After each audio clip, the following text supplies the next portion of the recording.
This is why you can't get the kid to come from the TV to dinner, because it's stepping down that, and the theta is going to surge. It's going to feel like you're wrenching stimulus away from the brain.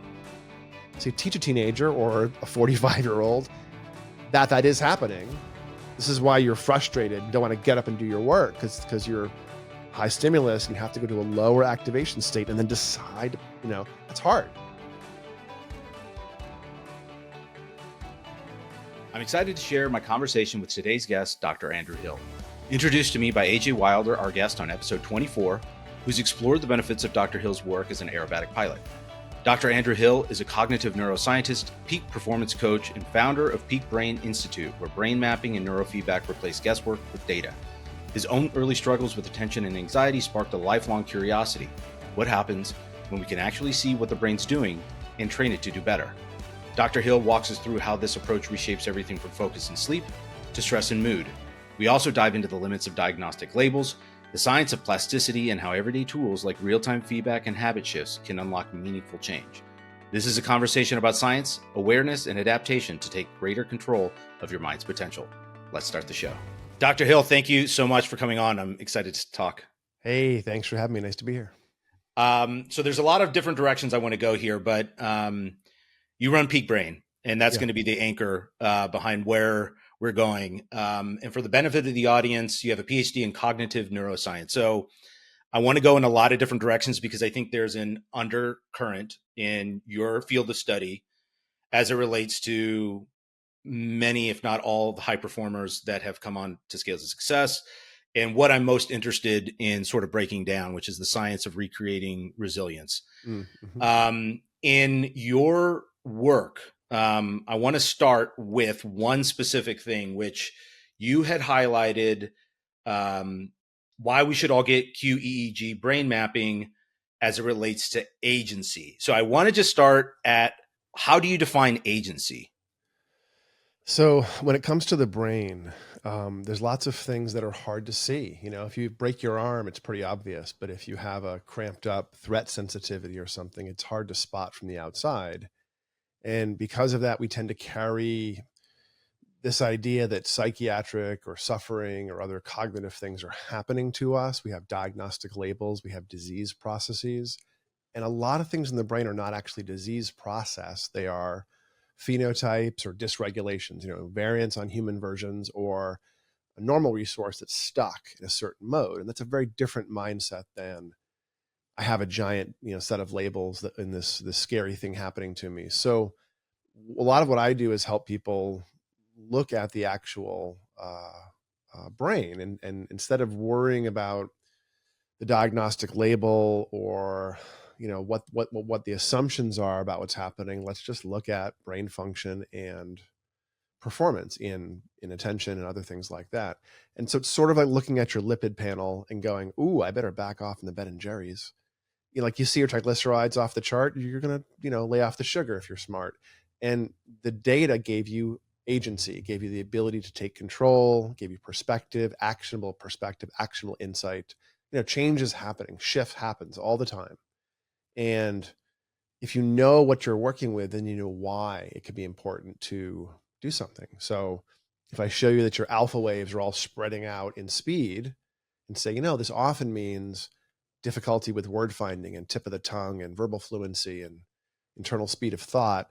Are you having, oh, you are? Oh, okay, well, might be because your delta here is excessive. I don't think you're getting good deep sleep. Stop eating before bed, get up early 7 days a week, go for a walk when you first get up. And those are circadian tricks that you are able to decide are important because you know how your brain works. It's not a rule. The doctor says, don't eat before bed. We know we shouldn't eat before bed. But if I show you what it's doing and then explain, hey, the normal circadian rhythm as the end of the day happens, the natural melatonin gets released, completely shuts off pancreatic insulin. The falling insulin makes us snacky, which is an evolutionary trick because you eat the food if you have it. Don't let the other guy eat the food yourself. But the problem is we have fridges and 24/7 grocery stores now. So you want to resist that. And having any blood sugar after you fall asleep suppresses growth hormone release once you're asleep, basically. So great way to rob yourself of deep sleep, of dreamless, restorative sleep. is to eat before bed. So, go to bed full and wake up fat and tired, go to bed empty and wake up, full of energy and raring to go. But it's circadian reason, and knowing the reason, knowing how it impacts your life, your choices, your brain, gives you a different path you can start to decide to navigate. So I want to go into sleep because I think that is a really critical component to all of this. But starting with, you talk about, all of this is being measured. You can never manage, in my opinion, what you cannot measure. Right? What is measured is managed. Right. Okay. And I feel really fortunate that we're in a state of the world in time where there is a democratization of information. Everybody from the Peter Attias to the Andrew Hubermans, just as examples, you've got a YouTube channel that's highly informative. Any lay person can get really up to speed foundationally on what's going on. Coupling that with, I've started to experiment a little bit with concierge medicine and biomarkers, increasingly taking biomarkers, which has, if I can just pause there for a second, I have found it to be remarkably beneficial in, we're playing whack-a-mole with our body. If I stop doing this or I stop doing that, what effect does it work? Does it have on my overall well-being? Is it, and this was rooted for me was sleep. Sleep started to go south, and it was exacerbated when I had a child 2.5 years ago. And I just realized that was such a critical component to my overall day. If I didn't have good sleep, I couldn't function as well during the day, and it was a downward cycle. If I could turn it, it became an upward compounding benefit cycle. And so I say all of this because it, relative to the democratization of information, having access to being measured, is this idea of agency for me has a lot to do with the removal of victimhood, right? It's the idea of being able to take action to improve those neural pathways, that neural plasticity that allows you to interpret your external stimuli in a better way. So I'm laying all this groundwork for you, obviously, to shoot holes in if you think that there's any flaws in my line of thinking. But how do you see the chicken and the egg relationship between neural development in improving certain interpretations of your external stimuli and sleep? Because I think they seem to be sort of a yin and yang to each other. It's hugely foundational. I kind of consider 3 legs of a stool in a lot of human experience and human performance day to day as sleep, stress, and attention. And each of those things, 2 of those overlap. As you go down below the stool, you'll find they share resources. So executive function or attention and sleep have a very strong component. There's a brainwave we make a lot of to keep us asleep at night called sensory motor rhythm, or low beta waves. And you've seen this brainwave if you've seen a cat on a windowsill watching birds. That laser-like focus in a liquid body. It's a very inhibited body, but stabilized attention. And that state is used for sitting still, staying asleep. It's also used to not be impulsive if you're a human. So, or to suppress seizures. If your brain is prone to seizures, you pump that beta brainwave up a little bit and it suppresses the seizure phenomena. So this inhibitory beta, this beta wave that's used to kind of gently steer everything happening in the brain, ends up showing up across a lot of different areas of brain performance. And sleep, we call it sleep spindles. That's what this low beta frequency is. It's called sleep spindles when you're asleep. So a car goes by and blares the horn. You don't need to wake up if you're used to that. So your brain goes, nope, and it bursts this frequency and keeps you asleep. So the dog barking, your wife kicking you doesn't wake you up every 2 seconds.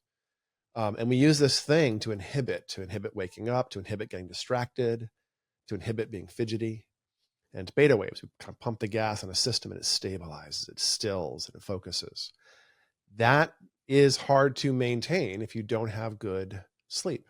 So as the quality of sleep, especially deep sleep, in terms of measuring, managing, a lot of us have wearables and things these days. Even there's smart beds out there now.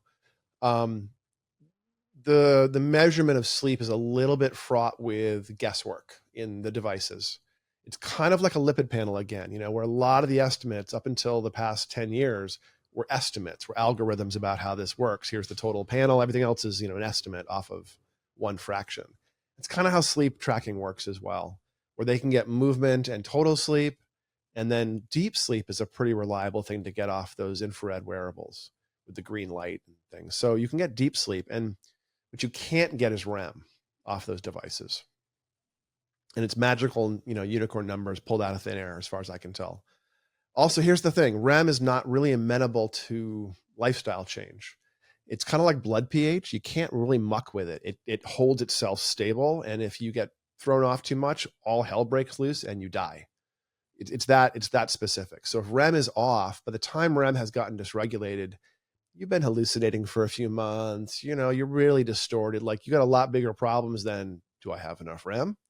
So what you can control and you can measure is deep.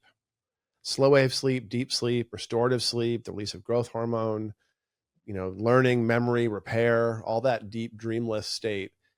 That is slow wave sleep or deep sleep on the trackers. And it's relatively valid number, and it responds to lifestyle interventions. So if you fast before bed, let your blood sugar drop, you'll get more of it.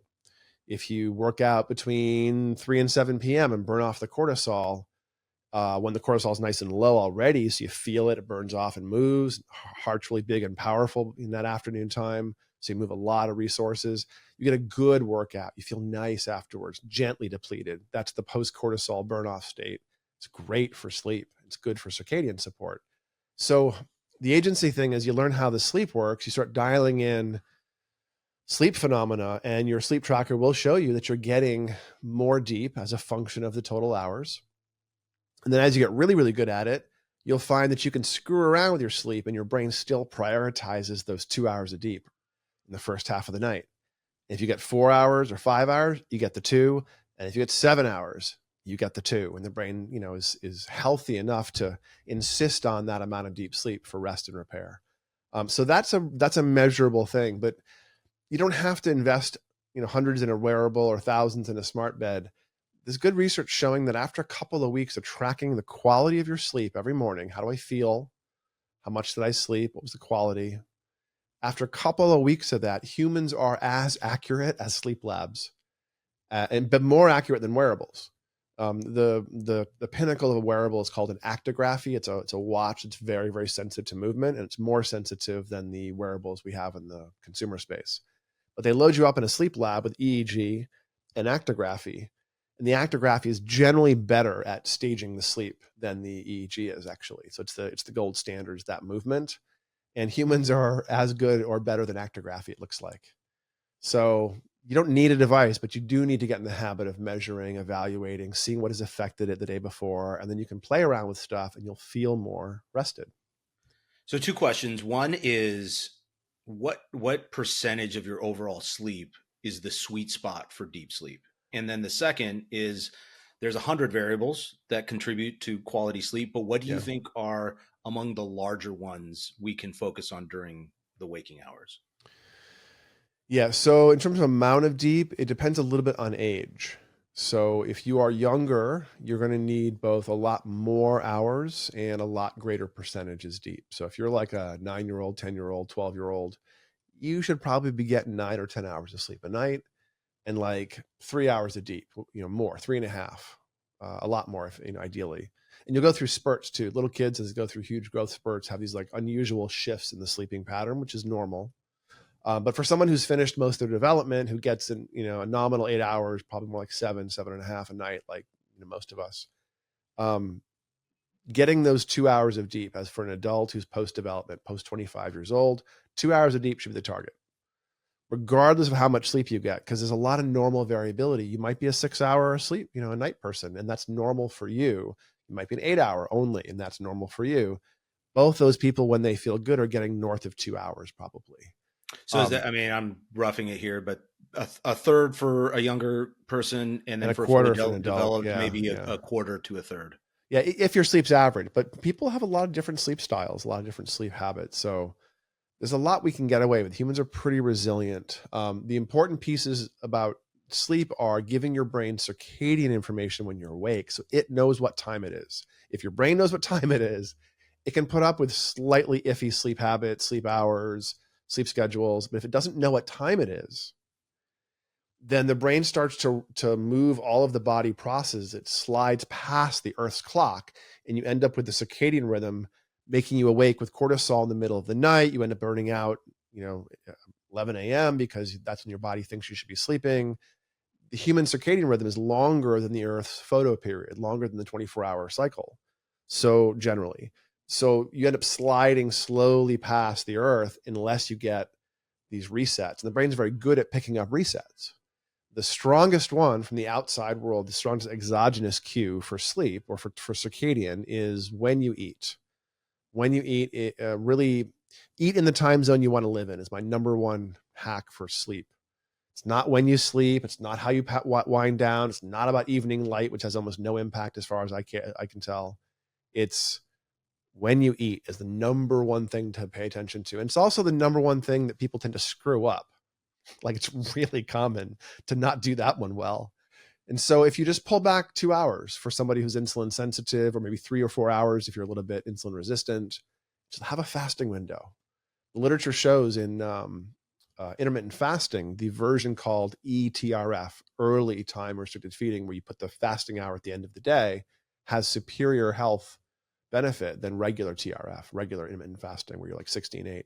So allow your blood sugar to drop at the end of the day, go to bed hungry, and you'll wake up taller, stronger, repaired, lean, go to bed full of food, and you wake up fat and tired, having not slept that great, suppressed your deep sleep, and kind of, feeling logy in the morning.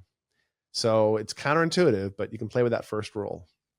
I think we could talk for hours about this, because I think it's, there's so many variables, but I want to transition a little bit to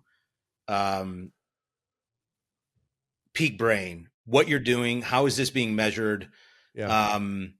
And what, just maybe lay the groundwork for those who are unfamiliar. What does it look like for a patient of yours to be a part of this program, and how are those metrics being measured? Yeah. So we do some assessments and we do some interventions. And the assessments, collectively, we call it a brain map. And it's really two pieces. One is a quantitative EEG, and you'll often see those terms, brain map and QEEG, equated. And what that is a measurement of your brain at rest. So you put a cap on the head, squirt it full of gel, about 24 locations are picked up. And the brain, you measure across minutes, 10 minutes or so, eyes closed, 10 minutes, eyes open. And the patterns you pick up are not the momentary events of thought or running the physiology. It's the standing patterns, the features that are traits. So these are things that are always there. So I measured your brain and did a resting set of maps. You take that recording and compare it to an average database of people your age. And on a mathematical bell curve, look at how unusual you are in a bunch of heat maps and say, okay, you're weird. Great. People are weird. Don't worry about it. The goal is not to make you average. The goal is to use this and see what sticks out and see if it makes sense. So you'll see patterns in the brain of little resting features, lots of beta brain waves, low amounts of alpha, the speeds are unusual. And those have meaning often, not always. They aren't perfectly precise because, to diagnosis, because people are weird. So instead you say, oh, look, this part of your brain's unusual in this way. It often means X or Y, and the person starts laughing, or their wife does in the next room, because it's a thing. And you sort of paint out the blind corners by learning how your brain works. It's not, here's your diagnosis. It's, hey, here's your brain. Does this make sense? Oh, it does. Is it important? Oh, it is. Well, then you can change it. Is sort of that the cascade. Real quick, how is all this being measured? You have nodes. The patient has nodes. Put a cap on your head, little lycra swim cap type thing with holes in it, and each hole has a silver or tin electrode, a little round disc of metal, and we squirt gel in all the little holes, and it picks up your scalp electricity in a grid throughout your whole head, and also your ear clips or earlobes, and you sit there for 10 minutes and just get everything at once. And the same thing, eyes open. The brain's in kind of a different mode, eyes open and eyes closed, because the visual tissue wakes up and a bunch of things happen that look very different. So the baselines are kind of two flavors of how the brain can baseline, eyes closed and eyes open. And the map, the QEEG, is the same for you today, tomorrow, a month, 6 months, a year, 5 years. It'll change a little bit. It'll flex a little bit day to day if you don't do something to your brain. If you do things to your brain, it'll change. get a concussion, get COVID, stop sleeping, go on night shift, develop a drug habit. Like it'll shift. Meditate for 6 months. Well, I was just going to ask that. Can you give us like an example as a baseline for somebody who's suffered from ADHD for 45 years and a Tibetan monk who's been meditating for they'll have different brains dramatically. ADHD, someone sits down, puts a cap on. Oh, we also do an attention test before the QEEG. So we have the person do the world's most boring 20-minute computerized go, no, go style. Click when one stimulus pops up and don't click when something else pops up. So activation versus inhibition, ADD versus ADHD, essentially. So we measure that against the population as well and say, your performance, look at this, you're inattentive a little bit, you're impulsive, or it's auditory, or it's visual, or it's fatigue. And that's the performance piece. And it's a layer below the diagnosis of ADHD. It's all the individual resources of performance that kind of you can measure, like stamina, reaction time, auditory performance, visual, separately than just activation versus inhibition. So we do that piece of it with performance. The cap on the head, sit still for 10 minutes or so, eyes closed, eyes open. And on that map, if someone had ADHD or something that looked like ADHD, because there's other things that can mimic it, you'll have, there's 2 areas of the brain between the top of the head and the ear on both sides, from the middle, the precentral gyrus, or gyri for both of them. And the one on the left is a stabilizer of executive function. It starts action. It stays on task, even if you're bored. It follows through. It alerts you to things as they're changing. The one on the right supervises. It sort of reads the map and says, hey, we're going to slow down up ahead to right-hand turn. Helps like adjust what's happening moment to moment. And these precentral gyri are the most posterior part of the frontal lobe. And because of that, they're situated right over the mid strip. And so they touch all of the body descending information and receive all of the sensory information up from the body. And then they send it out into the frontal lobe. So they are the mind-body overlap. And the one on the left activates like the driver in the car. The one on the right supervises like the passenger in the car. And they use beta waves to do their job. The one on the right uses that SMR, that sensory motor brainwave I mentioned earlier. So good, robust SMR tone on the right-hand side. You know if you're paying attention. You can sit still. You aren't going squirrel because you can resist information and stick to pattern, stick to plan. The one on the left makes a faster beta to do its job, 15 to 18 hertz roughly. And that stabilizes the mode you're in, keeps you on task, keeps you locked in, keeps you vigilant, keeps you focused, keeps you aware. It also turns off all those things and keeps you asleep at night. So the left side, if the beta is weak and the performance is inattentive, I'd be like, oh, look, this left side, lots of alpha, kind of drifty tissue, not a lot of beta. Oh, and your performance, you were kind of spacing out. This is inattentive. It often means a sleep maintenance issue, not staying asleep well. Is that also happening? Oh, it is? Like maybe 3/4 of the time, the person's like, yeah. And then the right-hand side, oh, lots of theta, not as much beta, lots of theta brain waves, which is like taking your foot off the brakes when theta happens. So a surge of release, essentially. On the right-hand side, lots of theta means impulsivity, and you can measure how well someone can stop themselves when that stimulus pops up, which is inhibition. So you can measure the performance and the brain and say, wow, look at this. You're a couple standard deviations off the mean for performance and for brain on that right-hand tissue. This usually means like an ADHD type of thing. Does that make sense? Is that important? Okay, cool. So you kind of walk through, there's maybe 20 or 30 phenotypes or patterns that show up in the brain maps and the raw EEG that mean certain things. Stress, sleep, attention. There's about 10 or so regulatory features in the brain you can spot. They're not subtle, but they're also not easy to understand. They're kind of like gross human things. So one would be attention, those two sides I mentioned. We also have a lot of anxiety-based flavored things, the anterior and posterior cingulate for holding stuff in your mind or for evaluating the outside world. You've got a big sensory and social tissue chunk behind the right ear for mapping everything in. There's some speed of processing stuff with the alpha speed you can see. So you get these like gross resources, sensory, social, speed, attention, stress, and sleep. You can see brain fog. You can see other things sometimes, motivation and mood sometimes, but they're not as reliable as you get up to higher level human things. So you go over someone's brain with them like a fitness coach sitting down at Equinox going, Distribution of body fat, strength, performance. Hey, what's really important to you here? And based on that, I build a plan to make a change, which is where some of the magic actually comes in. People think the magic is looking at their brain, and it's fun, but the change is where it really gets fun. So talk to us about how the change happens. What's Yeah. the process at Peak Brain? So there's this thing called neurofeedback that we do, which is biofeedback on the brain. And unlike body-based forms of biofeedback, this one's mostly involuntary. So I described those two precentral gyrus areas, the left and right gyri. And if you wanted to train your executive function and your sleep quality together, you would probably want to train the left one for 15 minutes and then the right one for 15 minutes in a classic workout. And so we would have you put ear clips on and stick a wire on those regions and then set the computer up to measure the beta you're making on your own moment to moment. And also maybe measure the alpha on the left and the theta on the right that you're making on your own moment to moment. And your brain's making these brain waves. And whenever they briefly flex in the right direction, so the beta comes up briefly and the alpha goes down on the left, a computer game goes, yay, good job, brain, with some audio, some visual. The brain's like, whoa, hey, I kind of like stuff. There's some stuff.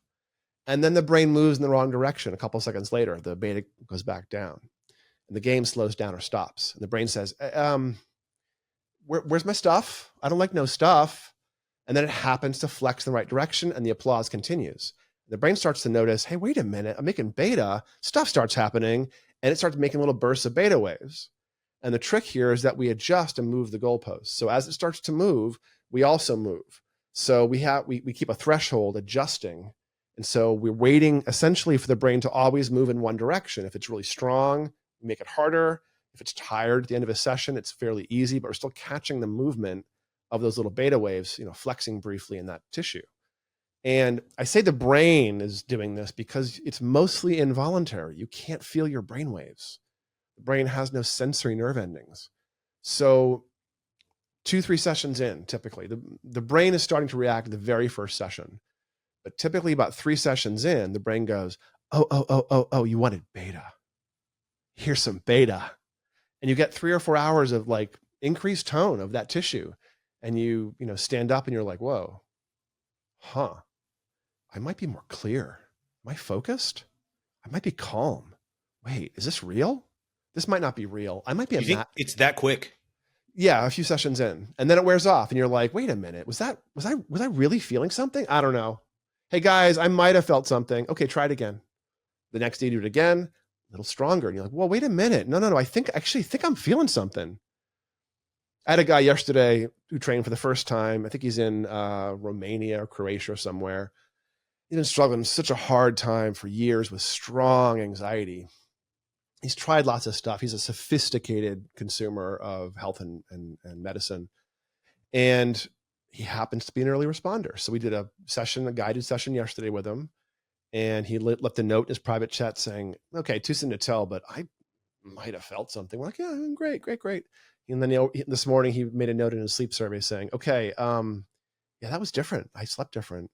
And then he did another session this morning, and 2 hours later came on his channel and said, okay, I mean, I didn't want to think it was possible, but I'm definitely feeling something.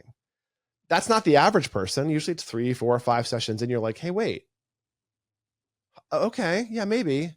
And then your sleep is a little different or your focus is a little different and it's not that dramatic and it wears off.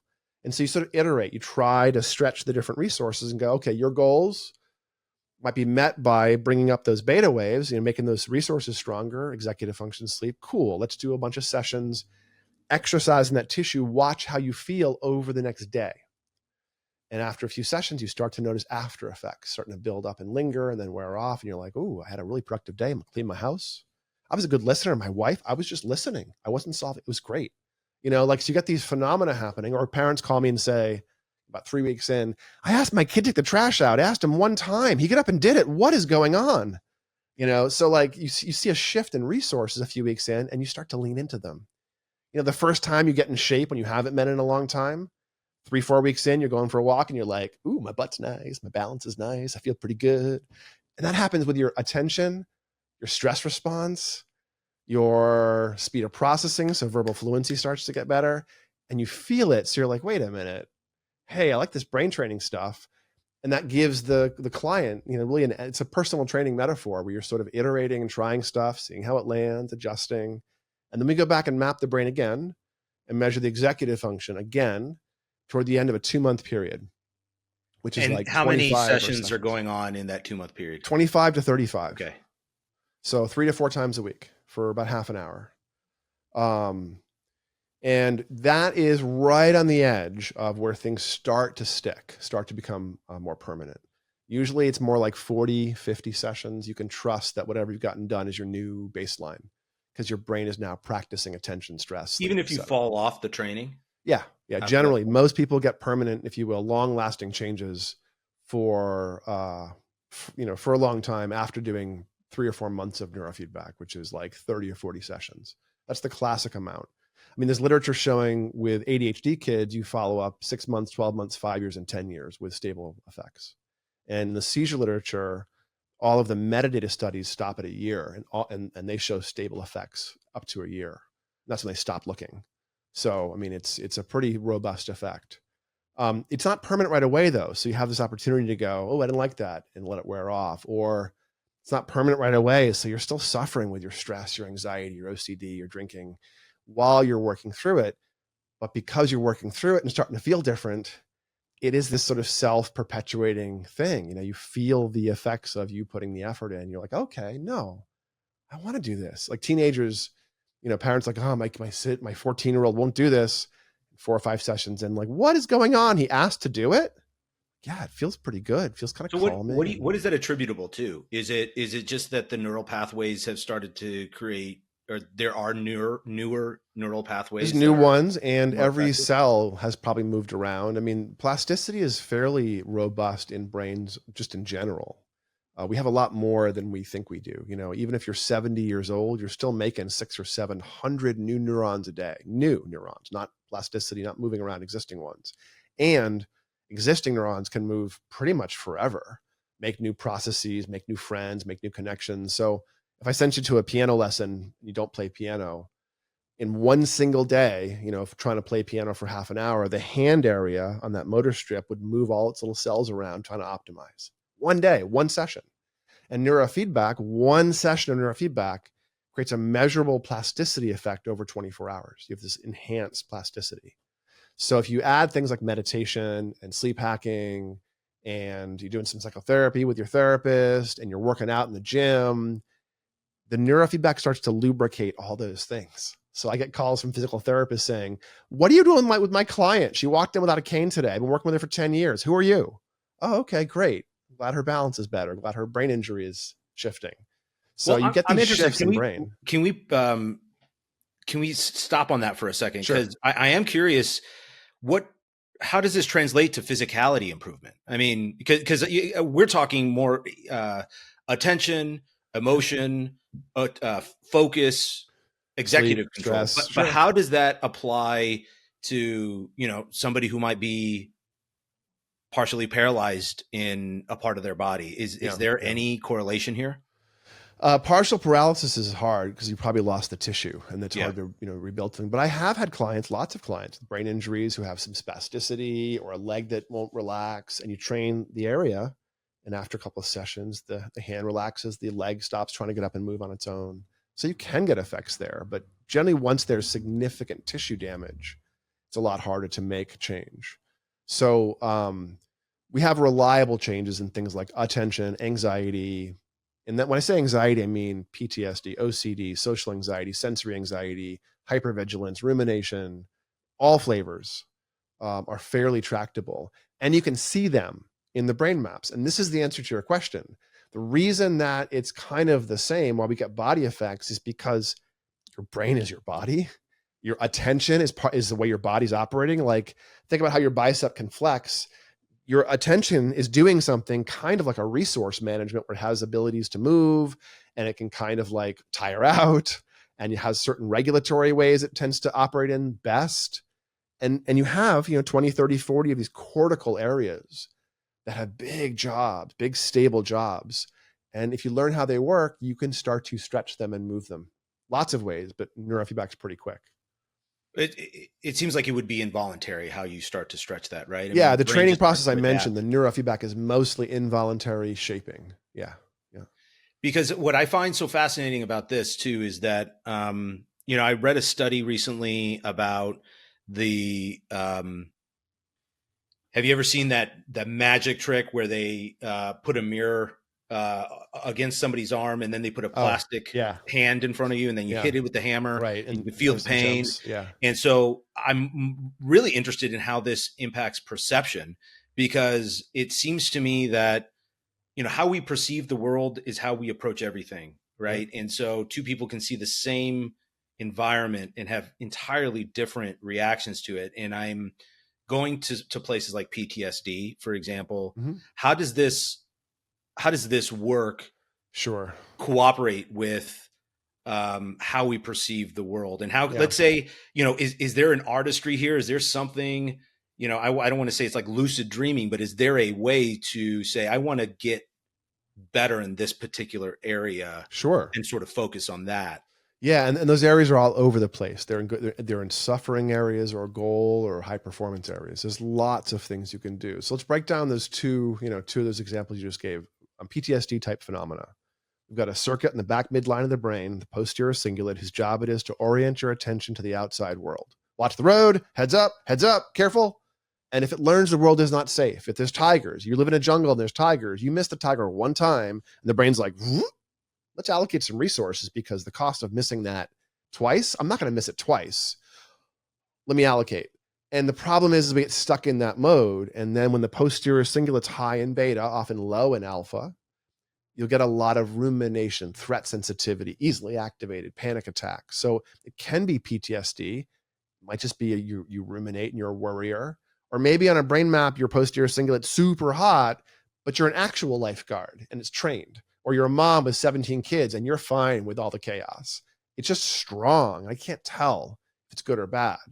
But if I look at your posterior cingulate and say, wow, this is really strong, this tends to be this evaluator and scanner. And when it gets like this, we often have a lot of difficulty putting down worries and not being threat sensitive, not ruminating. Is that something you're dealing with? And the person most of the time says, yeah, I have a PTSD diagnosis. And we would say, oh, okay, that kind of sucks. Sorry, dealing with that. That's so frustrating. But look it's right there. In just that moment, before we do anything, before we've thought about interventions, that moment of like, oh, that real thing that sucks for you that people can't see. Oh yeah, right there.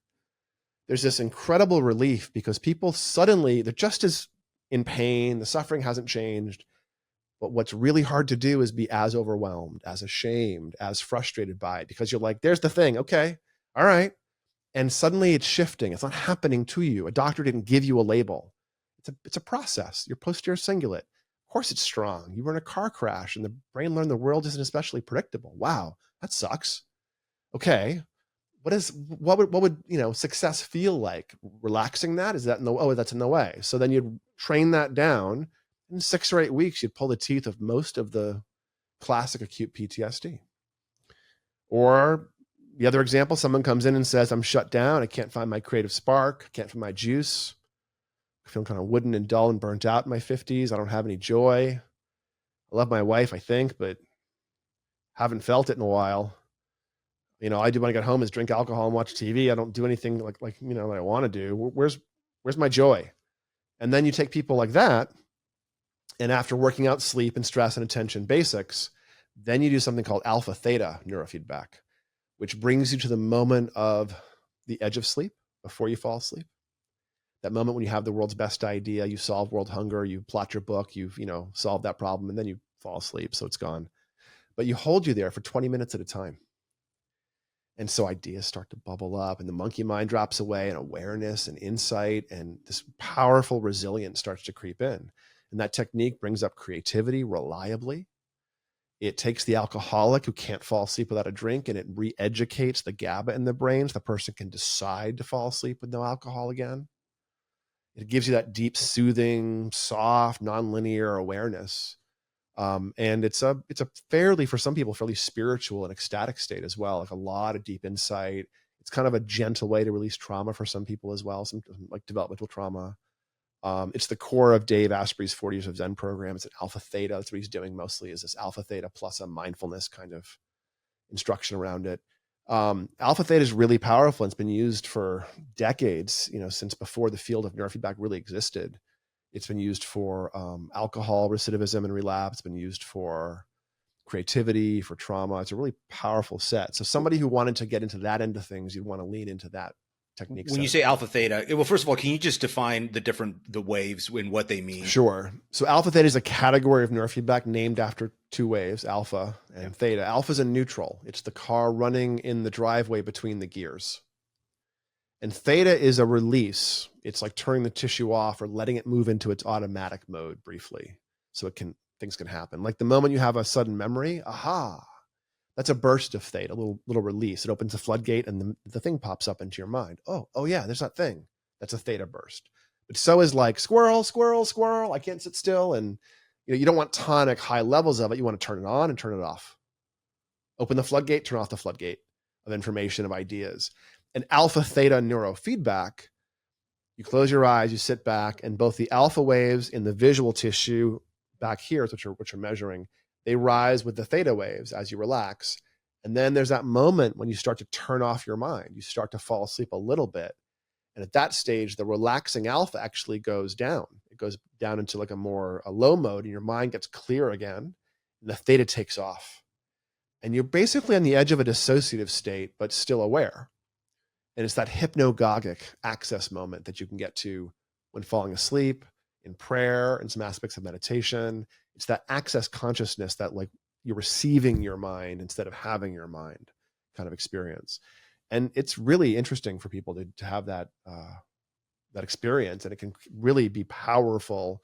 I mean, Dave's program is kind of like a shamanic, sweat lodge using alpha theta as the core technique, and you get the experience. You come back with that like, wow, I can feel that way.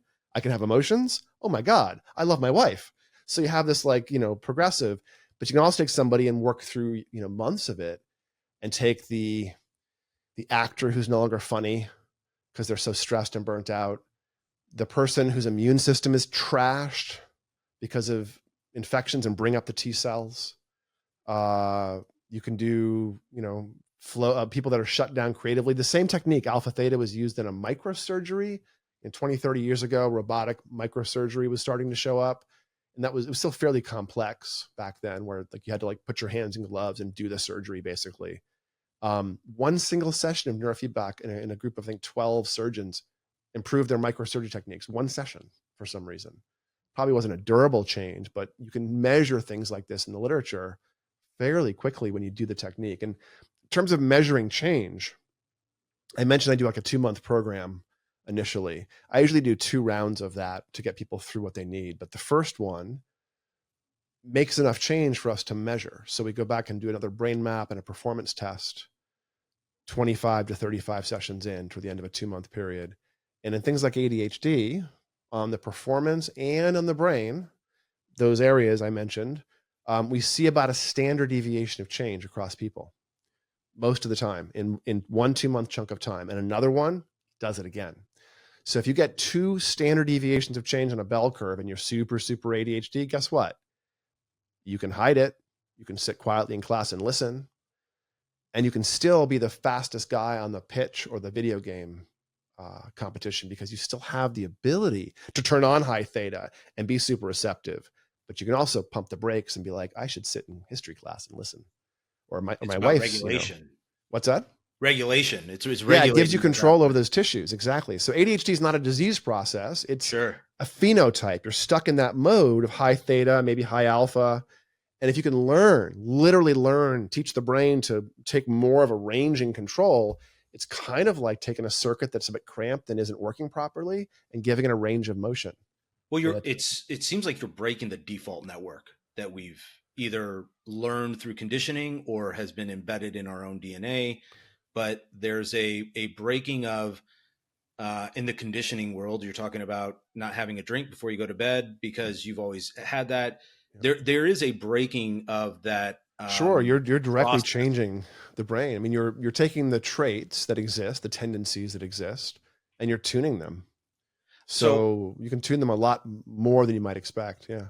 I want to talk about a couple of other things before we do. So you mentioned alpha and theta. What about Ah, beta and gamma? so delta is the slowest one. Delta. Delta is down to about between, like 2 hertz, 2 cycles per second.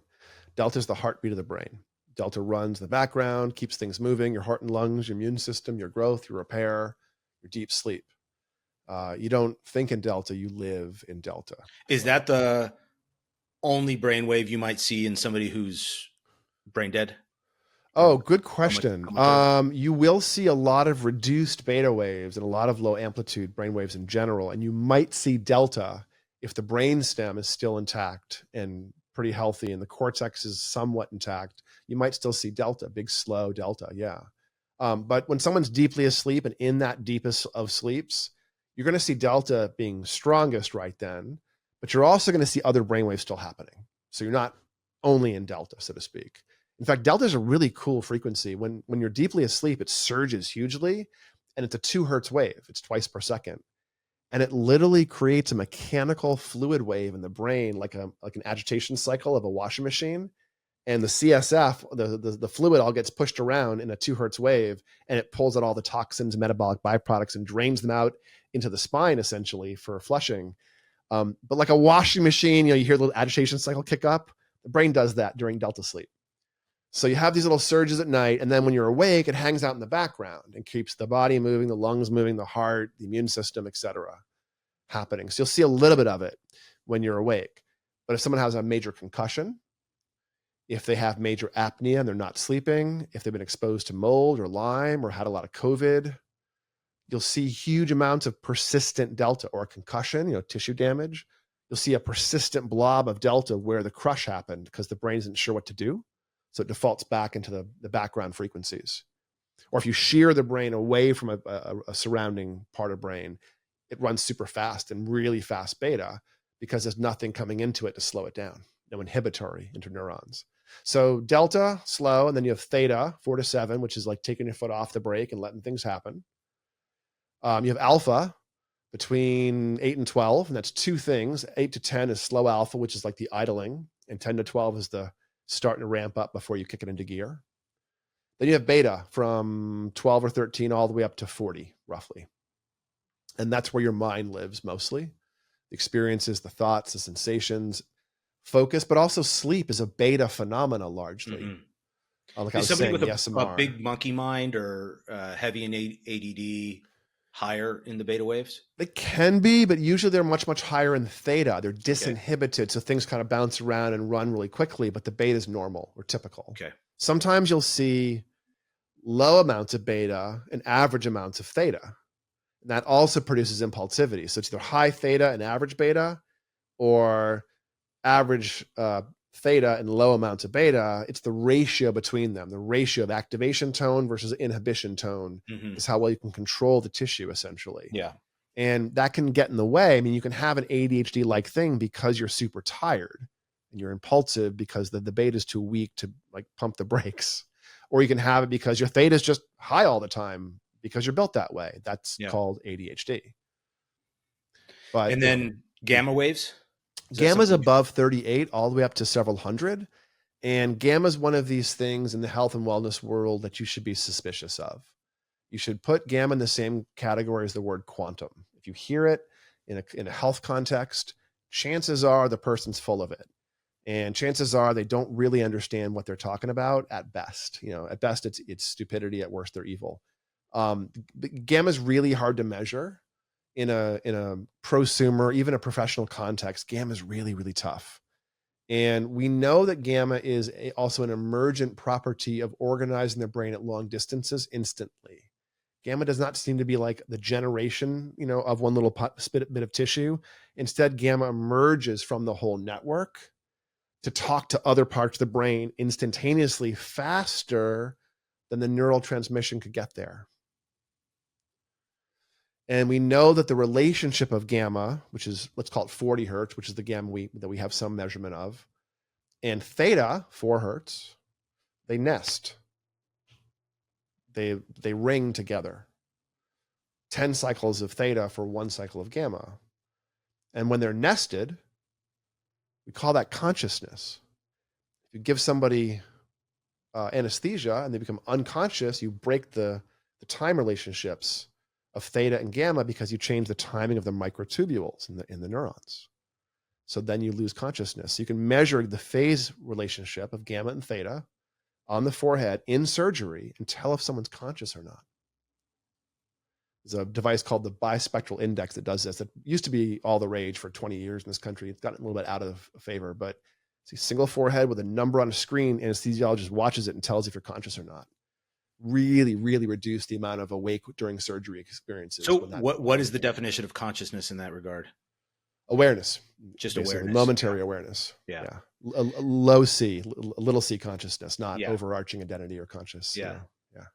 That's interesting. So what about flow? And I'll sort of give a little bit of groundwork from where I'm coming from, but we met through AJ Wilder, who was a guest on this show, who's an aerobatic trick pilot. I mean, that's doing him a huge disservice by describing it, but he is in extraordinary He's an athlete who straps small equipment to himself and throws himself through the air. Yeah. I had another guest who was an explosive ordnance disposal technician, disabled roadside bombs. But there was one common thread among both of them, which was when faced with life or death, their heart rates were not at 180. They were at 120. Yeah. Their focus was supreme. Yep. It was almost as though the way they were describing it is, there's really nothing else going on and everything's a little bit slow motion. So there is a moment of Zen that they are achieving. Yeah. And I keep going back to that because that to me is maybe the closest representation of a flow state in some respects. And I keep thinking, is there a way to achieve some level approaching that level of comfort in certain circumstances without having to endure life and death circumstances? Sure, so I'm dumping a lot on you, but I think it relates to flow. So I'm just curious your perspective on this. I mean, for that type of flow is an intensity driven flow. And I would say that, you don't have to be an ultra marathon or diving off of cliffs to experience it. You might experience it playing a video game because it's super intense and you're like feeling it. You just know when that guy's going to move, the pattern, you're in the zone. Doesn't take a lot of conscious thought to direct and push it. It feels somewhat effortless, but it's also a little bit creative. It has an awareness without a strong focus. All of these people that are in those intense experiences, what they're doing is shutting off theta. The mind is now apprehending the world very powerfully. It's locking into the world very, very powerfully. So those flow states are actually not dissolved attention states. Those are actually those are absorbed attention states. Attention can be an awareness state, watching things flow by, a single point awareness where you're absorbed, where you're concentrated. And those ones you mentioned, those flow states are much more of an absorbed state. The stockbroker who is crushing it, the video game guy who's in a competition, the guy's hurtling down a mountainside on a mountain bike, trying to keep himself from, dying as he tries to beat everyone else behind him. That's a high activation state, very fast brain waves, very fast beta, large amounts of beta, shutting off theta. And it actually feels very slow inside because, think about it. If you're driving a 12-cylinder Ferrari down the highway versus a, 4-cylinder, Honda, your foot's in a different place on the floor. Like you're sat back on that Ferrari and you're powerful, but you're chill doing it and you're blown by all the other cars versus like, right. And that latter state is not flow. Yes. The former one is. So bring up the power, and to answer your question about how to get there, it's a mix of executive function and creativity work. So those beta wave areas, the precentral gyri and the alpha theta, the awareness, the visualization, the creativity, because as you do more and more of those creativity protocols, you get more reliable access to shift into that mode where you kind of reach and pull out of that nonlinear state or allow the wellspring to start bubbling up ideas, then turn it off and go back to, doing your taxes, whatever. So you have this ability to shift in and out. I would argue that's more important than can you get absorbed? Can you find the thing to put you in that state? Well, can you get there when you need to, when you're having a rough day or your partner was a jerk, you didn't sleep that well, you didn't have your coffee? Can you still go to work and be a leader in that mode. Cause that's, like, where's the utility of it? Not just can we get access to states, but can you get reliable control, like you said, regulatory control over what you're doing?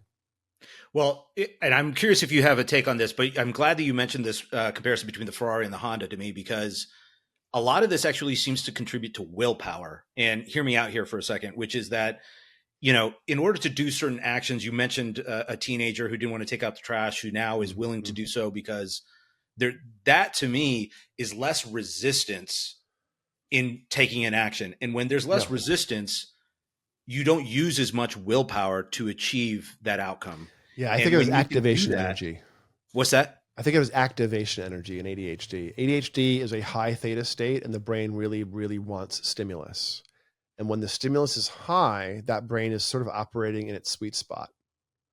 Like, somebody who has severe ADHD is going to be a horrible accountant and an amazing crisis worker. I put them in the case where the patterns are changing all the time and they have to be on, and it's intense and it's, life or death or super fun. And that's when you get the highest performance out of somebody's ADHD, because the environment can direct the executive function. When you're required to direct it yourself from inside with low activation, this is why you can't get the kid to come from the TV to dinner, because it's stepping down that, and the theta is going to surge. It's going to feel like you're wrenching stimulus away from the brain. So you teach a teenager or a 45-year-old that is happening. This is why you're frustrated and don't want to get up and do your work, because you're high stimulus and you have to go to a lower activation state and then decide, that's hard. But if you give the brain the ability, I should do the trash. Mom says do the trash. And the theta, just on the ask from the mom, the theta goes down. The person anchors to the thought and goes, oh, that seems interesting. Not, it's going to take me away from the absorption I have right now. Right. Well, the taking away to me is the resistance, right? The resistance to do something. And I think that I suffer from small tasks that I just don't want to do. And though I haven't gone through your program, but the closest thing I can sort of liken it to is meditation for weeks and months, where I don't find it myself resisting doing some of those smaller things that took a lot of energy for me to do before, but maybe less so. And meditation brings up the beta on that left side. It helps you learn to initiate, sustain, follow through tasks. What has all of this, you have such a wealth of information on the brain. How has this influenced you on yourself as a patient of your own? Yeah. Well, I mean, the reason I'm doing neurofeedback now, and the reason I probably have a PhD in neuroscience, was because I would hang out after hours in a neurofeedback center I worked at 25 years ago. It was an autism center that did mostly neurodevelopmental and autistic spectrum work with some, pretty impaired people. And I had done a lot of very acute work in psychiatric hospitals and residential facilities with autism and other developmental things, working with really, really deep suffering across human experiences. And I got this job working in an autism center that was outpatient, doing neurofeedback. I was kind of curious about what this stuff was, so I ended up getting a job there. And within about 3 or 4 weeks, my mind was blown because I was seeing changes. And I had a decade of experience working with people like this. And as far as I knew, you couldn't really make change. You could manage suffering. I mean, I ran a group home for folks that had no language. I think everyone in the group home was both blind and deaf and developmentally disabled.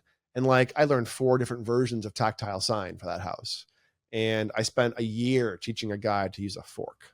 That was our big accomplishment, was, behavioral training, so we can go out to the restaurant and not make a mess. But he didn't care. And I'm sure when I left that house, they didn't reinforce the use of the fork, and he probably stopped. And it was very small change. And I had a decade of working with huge suffering and almost no change. And I was good at it. So I was good at going in and soothing suffering and calming down people that were violent and, help people understand how what they're dealing with. This is before my neuro degree. But I was super ADHD, like the worst you've ever seen. Take the most hyperactive 10-year-old and multiply it, and that's me. And I was, in the 70s and 80s before it was kind of a thing. So it wasn't medicated and it wasn't, labeled. I was just this wild man. And I got through college, and then this is after college that I'm doing this job. And I started seeing people change. I'm like, this doesn't make sense. This is amazing. I'm intrigued. So I paid the fee to have my own brain data analyzed by the service we used. It was $400 back then. And my boss gave me some orientation around things that might be interesting to work on.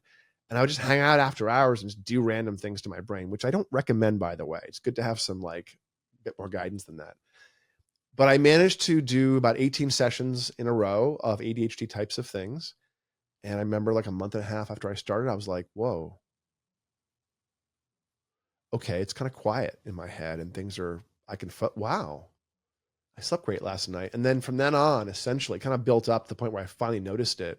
And a bunch of other weird things happened. Like I trained down the selector, the anterior cingulate. Mine had tons of theta, front midline theta, which happens in all kinds of things that are like tic things, like OCD or songs in your head or nail biting. I bit my nails from the time I was like 6 months old up until my mid-20s. And I trained down the theta, and 6 weeks later noticed that I had fingernails and had to go buy clippers because I was getting in the way of typing. Like, what the heck? When did I stop doing what? Yeah. After years of never being able to stop and, growing up being, told not to, I changed my brain and it just kind of shifted. And the ADHD change, the executive function change, was so significant that I sort of felt like I could finally go back and do grad school and I could decide what to do. And so at the time in the field of neurofeedback, there was these 3 schools of thought about how this stuff worked that did not agree with each other at all. And this is back before the internet and the Usenet, forums and things, and really, really vitriolic scientists yelling at each other in these little tiny forums, really aggressive. And yet all the schools of thought were getting better effects than most traditional psychiatry. And this really struck me as a blind man and elephant situation. So I went back to grad school and studied how neurofeedback worked and did a placebo-controlled double-blind study looking at how the brain was in real time reacting to the neurofeedback to figure out, well, it proved that it worked, but B, to figure out how it actually worked, because it was all theoretical up until that point. And so I demonstrated the brain actually knows when you're plotting certain brain waves. Look at that. There it is in a blinded placebo-controlled context. And that was, I did one of the first double-blind studies in neurofeedback, and I did the research in 2010, I think. So the field is still pretty new. We discovered it in the mid-60s on cats. It was used in humans throughout the 70s and 80s, and it probably started to really get big in the 2000s.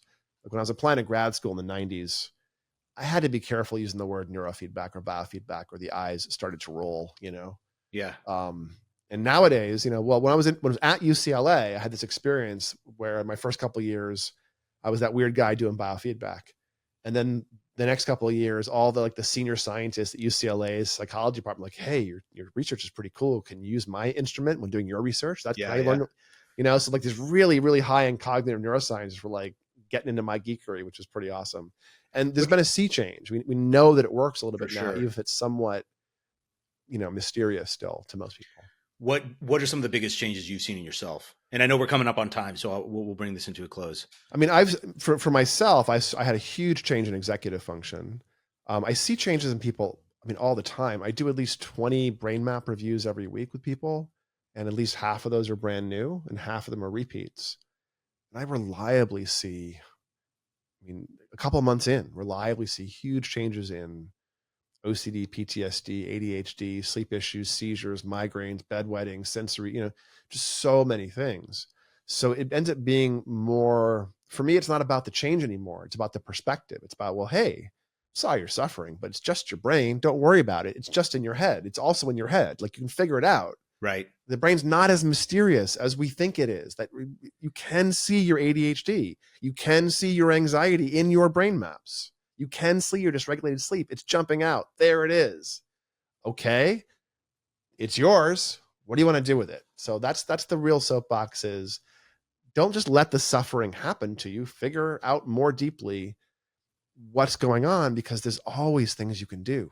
Shift happens. Back to agency. That's right. Shift happens. Get some agency. Get yours. What do you think is the one thing that is misrepresented or misunderstood about this field? The literature is a bit weak, the research literature. And if you read, there's over 1,000 papers, 1,200, 1,500 papers out there on neurofeedback. And if you read them all, you'll be confused because about half to 2/3 are like, this stuff's amazing. It eliminates ADHD. It drops seizures. It makes people not want to drink. And the other half are like, meh. And so then you'll find a couple people that are like ADHD experts getting on a soapbox saying, this stuff doesn't work. But they're not neurofeedback people, and they've made a big, big mistake when they say that. The neurofeedback in the literature is not the neurofeedback that's done in the clinics. It's iterative. It's personal training. You do a little bit, check it out, you shift, and the place you end up for somebody could be really, really different than where you started because you're adjusting as you go, and you don't do that in the literature. Also, all the studies are short courses, small groups, small numbers of people. So like if you're already believing it and you read the literature, you're like, oh my God, why is no one else doing this? Why are we all doing this? But if you're skeptical and you read the literature, you're like, see, I told you. Yeah.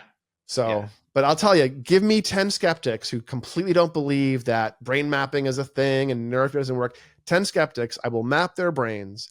I will cold read with no history, stress, sleep, attention, moods, whatever else is going on. And I will be right like 90% of the time or better for all of my guesses. So I challenge any deep skeptic out there to reach out and, we'll tell you about yourself without you telling me.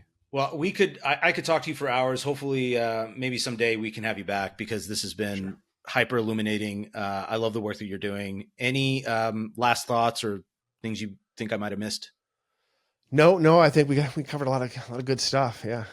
Well, my message is about taking control and, learning yourself. So thanks for giving me the opportunity to, stand on that soapbox a little bit. Well, really grateful to have you on. Thanks for coming. My pleasure. Thanks. Thanks for listening. For a detailed list of episodes and show notes, visit scalesofsuccesspodcast.com. If you found this conversation engaging, consider signing up for our newsletter, where we go even deeper on a weekly basis, sharing exclusive insights and actionable strategies that can help you in your own journey. We'd also appreciate if you subscribed, rated, or shared today's episode. It helps us to attract more illuminating guests, adding to the list of enlightening conversations we've had with New York Times bestsellers, producers, founders, CEOs, congressmen, and other independent thinkers who are challenging the status quo. You can also follow us for updates, extra content, and more insights from our guests. We hope to have you back again next week for another episode of Scales of Success. Scales of Success is an Edge West Capital production.